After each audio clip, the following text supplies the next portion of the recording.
یوسف پزشکیان و الیاس قالیباف رو با هم بفرستید تو همون جاهایی که بچه‌های مردم هر شب زیر بمب و موشک و بمبارانن. تو تهران نشستید دیگه تعقیب توق صدا نمیشنوید، عین خیالتون نیست؟ آقای پزشکیان، آقای قالیباف، امروز که دارم با شما صحبت میکنم از بعد از اون تفاهم نامه احمقانتون بیشتر از 35 نفر ایرانی شهید شدن و نزدیک 300-400 نفر زخمی. آخرین اتفاقی که افتاد دیشب، خوابگاه سربازان رو توی ایران شهر آمریکایی‌ها بمباران کردن، 7 تا شهید و تعداد 30-40 نفر زخمی.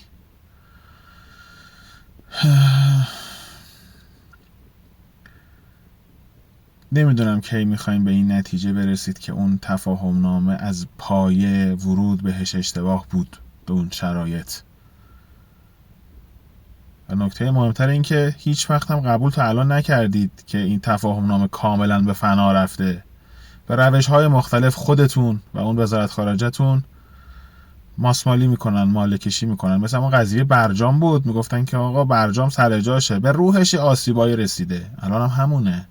ولی این آسیبایی به روح برجام، به روح این تفاهم نامه تا الان تلفات اینجوری روی دست ما گذاشته. زیرساختای ما توی خط جنوب نوار ساحلی داره میخوره، زیرساختای نظامی و زیرساختای شهری و حیاتیمون.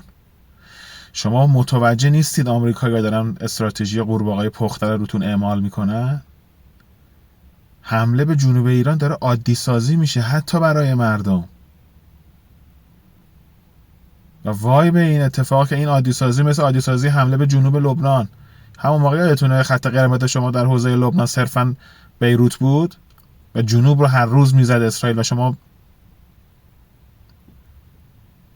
بیانیه دادن و شعار دادن. ببخشید هر آدمی که ادعا بخواد بکنه که من چیزی از سیاست حالیمه و حالیش نباشه رو بلده. اشک تمساح ریختنم همینطور. صبر مردم حد و حدودی داره آقایان. آقای پزشکیانی که هر دفعه برای ما از نهج البلاغه شروع میکنی مثل توتی و میخونی، امیرالمؤمنین در نهج البلاغه یک استراتژی نظامی داره، میگه ذلیل نشدن مردمی که تو خونه خودشون با دشمن خودشون جنگیدن.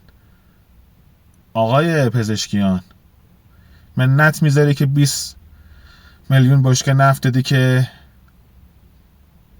نظامیای ما ارتش و سپاه بجنگن؟ وظیفت بوده. مملکت اگر یه مقدار حساب کتاب بهتری داشت در زمان جنگ اختیاراتی که مربوط به حوزه جنگ میشد از تو میگرفت میداد به نظامیا، میداد به ستاد کل. مشکل الان اینه. آقای قالیباف، الیاس الان کجاست؟ بفرستش بره جنوب، بفرستش بره چابهار، نماینده تو بشه، بره اونجا سرکشی کنه و بمونه اونجا تو هم مقرهایی که هر روز و هر شب داره بمباران میشه. آقای پزشکیان، یوسف تو بفرست همون جایی که برای الیاس گفتم، با الیاس با هم بفرستید. یوسف پزشکیان و الیاس قالیباف رو با هم بفرستید تو همون جاهایی که بچه‌های مردم هر شب زیر بمب و موشک و بمبارانن. تو تهران نشستید دیگه تعقیب توق صدا نمیشنوید، عین خیالتون نیست؟ برای چی امارات رو نمیزنید؟ سوال دیگه. هر روز هواپیماهای سوخترسان آمریکایی از خاک و حریم هوایی امارات دارن استفاده میکنن. چرا امارات رو نمیزنید؟ خبریه؟ چرا در پاسخهایی که به تجاوزات آمریکایی‌ها توی نوار ساحلی داریم شما دستتون رو خوندن آمریکایی‌ها؟ برای چی اینجوری شده؟ اونا قشنگ میدونن شما اگر قرار باشه جواب بدید چجوری جواب میدید. نظامیای ما ارزه ندارن؟ با ارزن اعتماد و ایمان داریم ما به نظامیامون، ارتش و سپاه. مشکل اینه که دستگاه سیاسی که شما حضرات باشید دست و پای اینا رو بستن. وگرنه تو الان خاک اون امارات لعنتی رو به توبره کشیده بودن، اون بحرین رو کلا صاف کرده بودن. برای چی آب شیرین کن نمیزنید؟ توی جنگ 40 روزه که آب شیرین کن از ما زدن، شما هم حالا یه کارایی کردید اون موقع. حالا شما که نه نظامی‌ها، اونم میگم با فشارهایی که شما میارید خیلی نظامیتون. ببینید اینا رو با اطلاع داریم میگیم. ما خیلی از این دوستانمون تو همین فضا کار عملیاتی کردن تو جنگ 40 روزه. بعضیاشون هم الان نزدیک 4-5 ماه حتی تلفن نمیتونیم بهشون بزنیم. بعضیاشون هم دیدیم، صحبت کردیم. ما میدونیم چه خبر بوده تو زمان جنگ، چه فشارهایی اومده، چه کارهایی شده، چه دست و پاهایی بسته شده برای کار نظامی.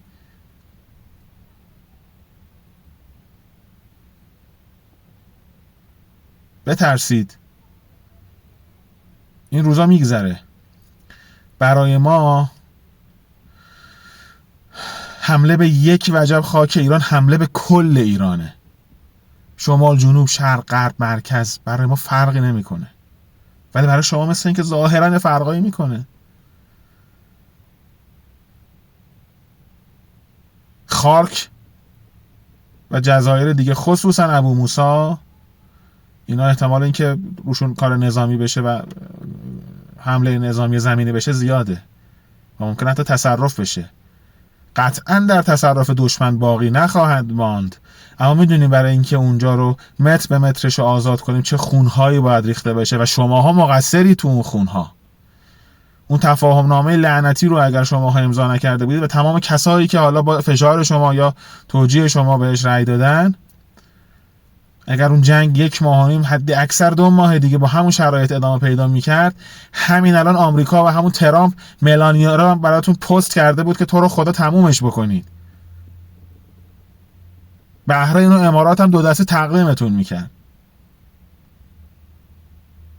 نمیدونم اسمشو چی بذارم نفهمی، بذارم حماقت، بذارم خیانت، نمیدونم. ولی خواهشاً دیگه نه اشک تمساح بریزید برای رهبر شهیدمون و برای شهدامون، نه برای ما آیه قرآن و نهج البلاغه امیرالمؤمنین بخونید آقای پزشکیان. یعنی وقتی که شما از نهج البلاغه میخونی من خندم میگیره. متاسفم براتون.